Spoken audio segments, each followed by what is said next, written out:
Muy buenas noches, amigos y hermanos. De nuevo vamos en esta noche, ah, al fin de la semana. Vamos a leer un texto de Génesis, el capítulo 25. Es un capítulo que toca la- el capítulo final de la vida de Abraham.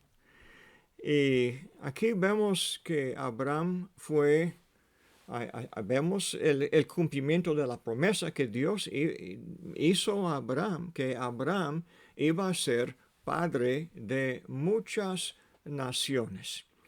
Entonces aquí leyendo en en el capítulo 25, en el versículo 7, y estos fueron los días que vivió Abraham, 175 años, y exhaló el espíritu, y murió Abraham en buena vejez, anciano y lleno de años, y fue unido a su pueblo.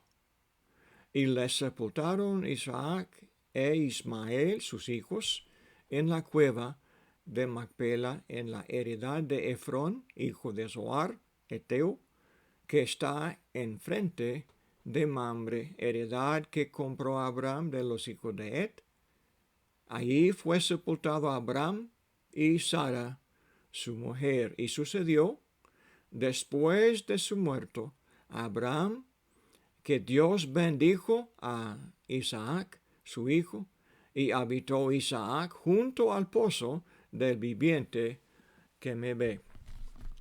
Lo interesante que este pozo recibió su nombre cuando la madre de Ismael, Agar, estaba afligida por su ama, Sara, quien la corrió cuando ella la menospreció porque estaba embarazada Agar de Ismael.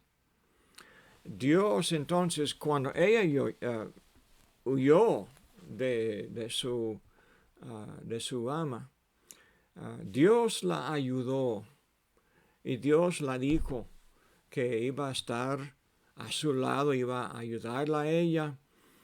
Pensaba que iba a morir allá en el desierto, pero Dios le enseñó una fuente de agua, un pozo, y ella le dio este nombre, este viviente, el que me ve, porque Dios la vio a ella en su aflicción. Volvió ella entonces a Sara, y cuando nació Isaac, entonces estaba a su lado atendiéndola a ella. Y ahora nació Isaac y sucede que está aquí en este mismo lugar. Pero Dios le había prometido en capítulo 7, cuando cambió el nombre de Abraham a Abraham, Dios le prometió que iba a ser padre de muchas naciones. Aquí en el versículo pues el 5 dice, y no se llamará más tu nombre Abraham, sino que será su nombre Abraham. Abraham significa padre enaltecido, pero Abraham significa padre de muchedumbre o padre de naciones.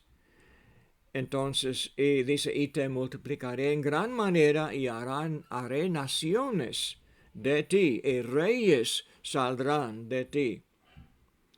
Y estableceré mi pacto entre mí y ti y tu descendencia después de ti en sus generaciones, por pacto perpetuo, para ser tu Dios y él de tu descendencia después de ti. También adelante en este capítulo Dios cambió el nombre de Sarai o Sarai en Sara. El nombre significa más o menos princesa, pero la dio este nombre para indicar que ella sería madre. En versículo 26, y bendeciré y también te daré de ella hijo, sí, la bendeciré, y vendrá a ser madre de naciones, y reyes de pueblos vendrán de ella. En aquel entonces ella tenía 90 años y Abraham tenía sus 99 años, y toda la vida ella estaba estéril y no podía tener hijos. Ahora Dios la hizo esta promesa para dar la seguridad de que ella sería esta madre de naciones a pesar de lo que parecía. Entonces llegamos aquí a capítulo 25 y vemos el cumplimiento. Nació Isaac, pero no solamente Isaac, pero también Ismael llegó a ser padre de mucha gente. Isaac, vemos más historia de él adelante, pero por ahora vemos nada más que Ismael tuvo 12 príncipes y ellos llegaron a ser los antepasados de la nación o de la raza de los árabes que hoy día conocemos. Por muchos años se llamaban nada más ismaelitas, porque eran descendientes de Ismael. Eran tribus de gente que vagaban en el desierto, llevaban su ganado. Esto fue la vida de ellos. No vivían en casas hechas de piedra o de madera, pero vivían en tiendas. Aquí dice en el versículo 8, y exhaló el espíritu y murió Abraham en buena vejez, anciano y lleno de años, y fue unido a su pueblo. Cuando Jesús llegó aquí, fue necesario contestar a los que dudaban la existencia del alma, la parte del hombre inmortal.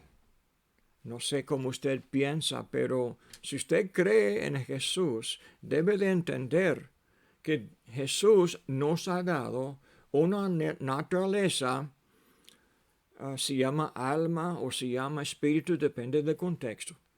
Pero esta parte del hombre durará para siempre. Es la parte inmortal y tenemos un capítulo entero, 1 de Corintios 15, que habla de la resurrección y del cuerpo que Dios nos dará, que será inmortal.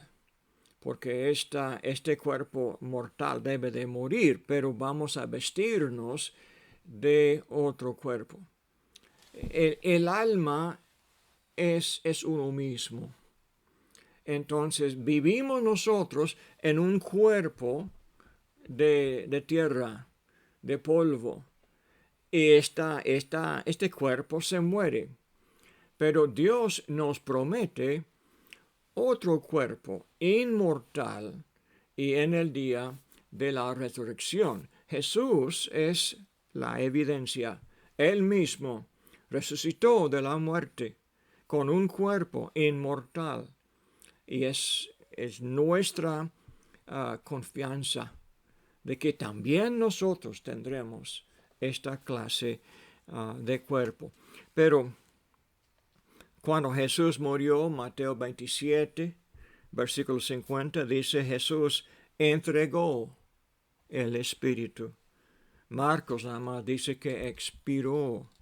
Lucas dice que dijo Jesús antes de morir, Padre, en tus manos, dice, encomiendo mi espíritu. Y después dice que expiró. Cuando Jesús expiró, dice que él encomendó al Padre su espíritu. Juan 19:30 dice que entregó el espíritu. Entiendo la confusión que hay en las palabras que se usan. Dios nos dio estas palabras para ayudarnos a comprender la naturaleza de algo que no podemos comprender, el espíritu inmortal. Entonces la palabra espíritu, literalmente, la palabra aliento o viento. Lo mismo en el hebreo. Entonces, a veces es difícil traducir si la palabra quiere decir espíritu o viento o aliento. Expiró, dice. ¿Esto habla de qué? ¿Nada más su aliento salió o el último respiro? ¿O habla de algo más? El espíritu inmortal que salió del cuerpo dejándolo así muerto. Como dice Santiago 2 en el último versículo, el cuerpo sin el espíritu está muerto. Pero vemos en la enseñanza con mucha consistencia en la Biblia de que esto indica que el hombre es más que su cuerpo. Entonces, nos da un comentario de esta cuestión cuando los saduceos le hicieron pregunta en Mateo 22. Aquí vamos a leer en Mateo 22 que los saduceos, ellos no creían en espíritu, no creían en ángeles tampoco, no creían en demonios. Pero el argumento de ellos se basaba en una ley del Antiguo Testamento que daba la viuda. En la casa estaban varios hermanos y la esposa del mayor, si el esposo, el mayor, estaba casado y si él muriera, el segundo hijo tenía la obligación de tomar la viuda de él y levantar hijos en el nombre de su hermano, para que la memoria o el nombre del hermano no pereciera. Entonces, el ejemplo de los saduceos era que si fueran entonces 7 hermanos y cada uno tuvo la misma mujer, entonces en la resurrección, si hay, entonces, ¿de quién sería ella la esposa? Y Jesús les contesta que ellos no entendían la escritura ni el poder de Dios. Déjame leerle versículo 29. Entonces, respondiendo Jesús, les dijo, erráis ignorando las escrituras y el poder de Dios, porque en la resurrección ni se casarán, ni se darán en casamiento, sino serán como los ángeles de Dios en el cielo. Pero, respecto a la resurrección de los muertos, ahora, dice Jesús, ¿no habéis leído lo que os fue dicho por Dios cuando dijo, yo soy el Dios de Abraham, el Dios de Isaac y el Dios de Jacob? Dios no es Dios de muertos, sino de vivos. Declara Jesús que cuando en Éxodo capítulo 3, cuando la zarza quemaba y Moisés se acercaba a esta maravilla de Dios, Dios se identificó como Dios de Abraham, de Isaac y de Jacob. Y dice Jesús, el comentario es, Dios es Dios de ellos. Por lo tanto, ellos todavía viven, porque Dios es Dios de los vivos. Aunque se murieron 2000 años antes de Cristo. Y hablamos de al menos 400 hasta 500 años antes de Moisés. Pero todavía vivían ellos, según lo que Jesús dijo en este argumento. En Génesis capítulo 5, el versículo 8 también dice, fue unido a su pueblo. ¿En qué sentido entonces? ¿Qué significa esta frase, unido a su pueblo? Está hablando nada más de entrar en el cementerio donde estaban enterrados los antepasados ya muertos, y entonces se juntó con ellos, unido con ellos en la tierra.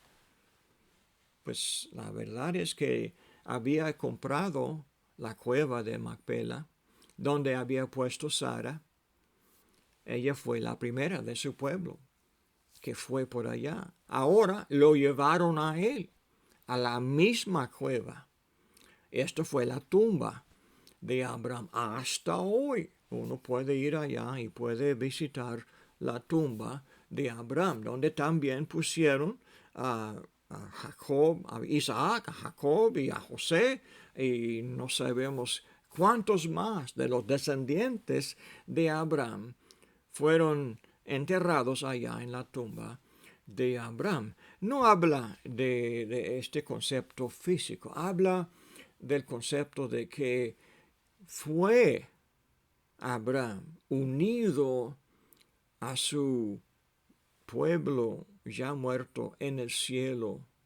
Lo mismo se dice de Ismael más tarde en este mismo capítulo. Ahora vamos a tomar un poco de tiempo para hablar de la segunda parte del capítulo. Aquí tenemos la historia del matrimonio, no el matrimonio, del nacimiento de los hijos de Isaac. Comenzando con el versículo 19 de nuestro capítulo, estos son los descendientes de Isaac, hijo de Abraham. Abraham engendró a Isaac. Y era Isaac de 40 años cuando tomó por mujer a Rebeca, hija de Betuel, arameo de Padan Aram, hermana de Labán, arameo. Y oró Isaac a Jehová por su mujer, que era estéril. Aparentemente Rebeca fue estéril como Sara, la madre de Isaac. Entonces él oró por ella y dice, lo aceptó Jehová y concibió Rebeca su mujer. Esto fue el plan de Dios, hermanos y amigos. Ya Dios lo había hecho por medio de Isaac. Dios iba a dar a Abraham una descendencia sin números, sin número, como las estrellas del cielo, como la arena del mar. Tan numerosos serían sus descendientes. Ahora, ¿por qué tenía que orar Isaac a Jehová? Dios la hizo a ella estéril. Ahora, estamos hablando de otros, ¿cuántos años? 20 años. No podían tener hijos, 20 años. Porque nacieron los gemelos, Jacob y Esaú, cuando Jacob tenía 60. Se casaron ellos cuando tenía 40. Ahora, cuando tenía 60, por fin nació. O nacieron estos hijos de Isaac. El punto es, aunque Dios nos promete, aunque Dios quiera que haya este fruto, también tenemos que hacer nuestra parte, hasta orar. Dios quiere que nosotros también salvemos a los perdidos. Es lo que Dios quiere. Dios quiere paz y tranquilidad aquí. Pero nosotros tenemos que orar a Dios si queremos que Dios hiciera lo que Él ya quiere hacer. Pero hay cosas que Dios no puede hacer si el Hijo de Dios no pide. Cuando pedimos a Él lo que Él quiere dar, entonces está bien a gusto a dar lo que pedimos a Él. Pues leyendo adelante entonces dice que y los hijos luchaban dentro de ella. Dice, y dijo ella, si es así, ¿para qué vivo yo? Aparentemente luchaban tanto dentro de ella, estos dos muchachos. que no sabía qué hacer. ¿Por qué vivo yo? ¿O para qué vivo yo? Dijo ella. Y fue a consultar a Jehová. Ahora Jehová respondió: 2 naciones hay en tu seno, y 2 pueblos serán divididos desde tus entrañas. Un pueblo será más fuerte que otro pueblo, y el mayor servirá al menor. Y cuando se cumplieron sus días para dar a luz, he aquí había gemelos en tu vientre. Y salió el primero, rubio, y era todo velludo, como una pelliza, y llamaron su nombre Esaú. Después salió su hermano, trabada su mano al calcañar de Esaú, y fue llamado su nombre Jacob. Y era Isaac de edad de 60 años, cuando ella los dio a luz. Este Jacob, el que toma por el calcañar, o el que suplanta. Esto fue el nombre del menor, el que nació segundo, el que suplanta, porque agarró el calcañar de su hermano en el nacimiento. Y esto fue la profecía también. El cumplimiento de la profecía comienza a acontecer cuando leemos la última parte del capítulo. Crecieron los niños, y Esaú fue diestro en la caza, hombre de campo, pero Jacob era varón quieto que habitaba en tiendas. Entonces Esaú, muy hombre, ¿verdad?, salía al campo para cazar venado o los animales que podía matar para traer y comer. Al contrario, Jacob, más tranquilo, no tan bulloso, no tan agresivo, quedaba con el ganado para cuidar de ellos. Y amó Isaac a Esaú, porque comía de su casa. Mas Rebeca amaba a Jacob. Quiso Jacob un potaje, y volviendo Esaú del campo, cansado, dijo a Jacob: te ruego que me des a comer de ese guiso rojo, pues estoy muy cansado. Por tanto fue llamado su nombre Edom. Su nombre Esaú, su nombre Edom. Vamos a conocerles más adelante como los edomitas, los que descendieron de Esaú. Por esta historia en la cual Esaú menospreció su primogenitura. Él fue primero, tenía derecho de la primogenitura, pero dice el 31, Jacob respondió: véndeme en este día su primogenitura. Entonces dijo Esaú: he aquí yo me voy a morir, ¿para qué pues me servirá la primogenitura? Dijo Jacob: júramelo en este día. Y él le juró y vendió a Jacob su primogenitura. Entonces Jacob dio a Esaú pan y el del guisado de las lentejas, y él comió y bebió y se levantó y se fue. Así menospreció Esaú la primogenitura. Y así habla la Biblia hasta el fin. Esta historia se encuentra 2 veces en el Nuevo Testamento, y las consecuencias grandes. Este hombre, la Biblia dice en Hebreos, fue un hombre profano. No apreciaba la promesa que Dios había hecho a Abraham, su abuelo, de que por medio de su descendencia Dios iba a bendecir a todas las naciones. Esto iba a pasar por medio de Cristo Jesús, por medio de la primogenitura, por medio de la descendencia que llevaba directamente a Jesucristo. También la nación santa de Dios descendió por medio de la primogenitura, por medio no de Esaú, pero por medio de Jacob. Y Dios le cambió su nombre en Israel y la nación se llamaba Israel. Hasta hoy se llama la nación Israel. Estamos hablando de 3,000 años. Lo que encontramos en este estudio es como la base de otras profecías de la Biblia. El libro de Abdías, uno de los profetas menores en los últimos libros del Antiguo Testamento.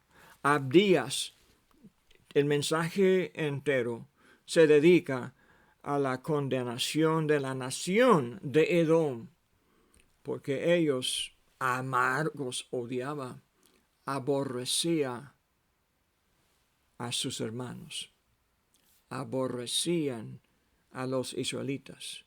Y cuando Dios castigó a Israel, envió a sus enemigos para castigarles y los llevaron cautivos. Y entró Esaú para aprovecharse del momento y robar y establecerse en la tierra de su hermano.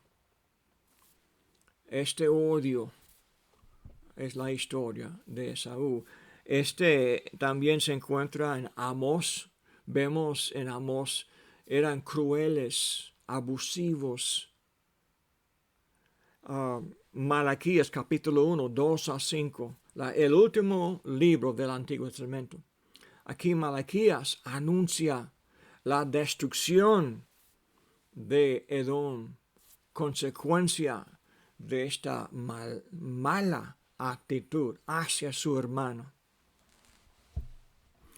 Cuando llegamos al Nuevo Testamento, el rey Herodes Magno, esto fue el rey cuando nació Jesús, fue rey de toda la tierra de Israel, como por el poder de Roma. Roma le dio a él el trono, pero muy inseguro siempre. Y cuando oyó de los magos del oriente, del nacimiento del rey de Israel, envió a sus soldados para matar a todos los niños en Belén. Esto fue Herodes, descendiente de Edom. Edumea, en la palabra Edumea en el griego, es la forma que equivale a Edom del Antiguo Testamento.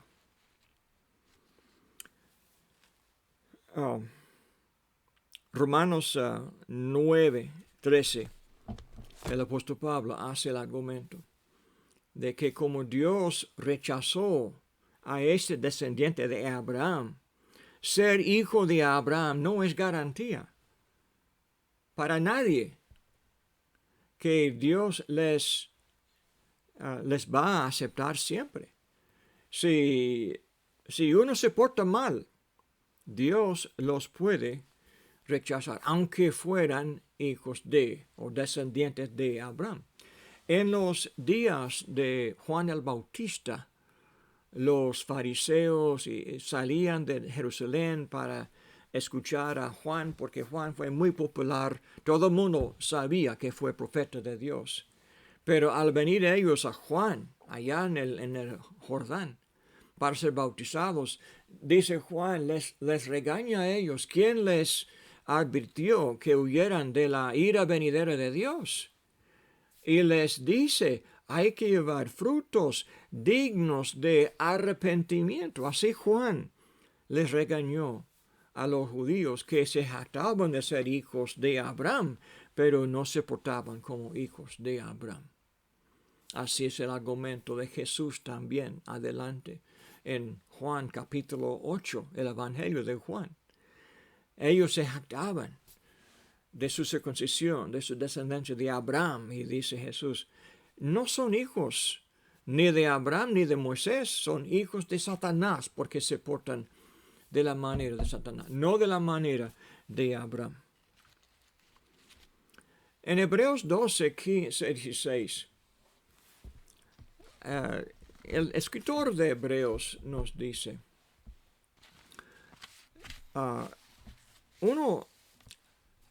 es muy fácilmente, uno puede caerse en el error de Esaú. Esaú no fue un hombre malo.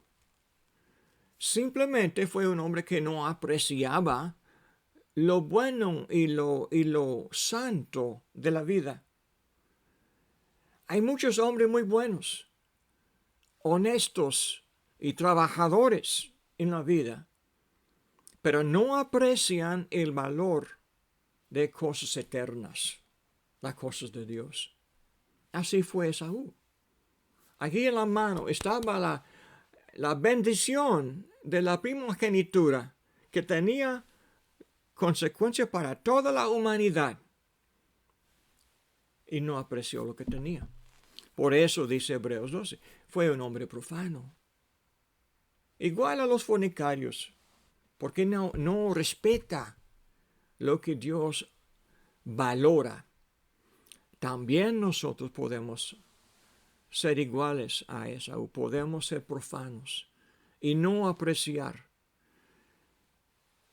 lo que Dios provee en el Evangelio, lo que Dios provee en la Biblia, las joyas de Dios, lo que vale mucho para Dios, son de su corazón, de los tesoros más profundos de su corazón. Él nos ha entregado en la Biblia para que nosotros lo conociéramos a Él y también para que supiéramos cómo andar aquí en la tierra para dar gloria a nuestro Creador.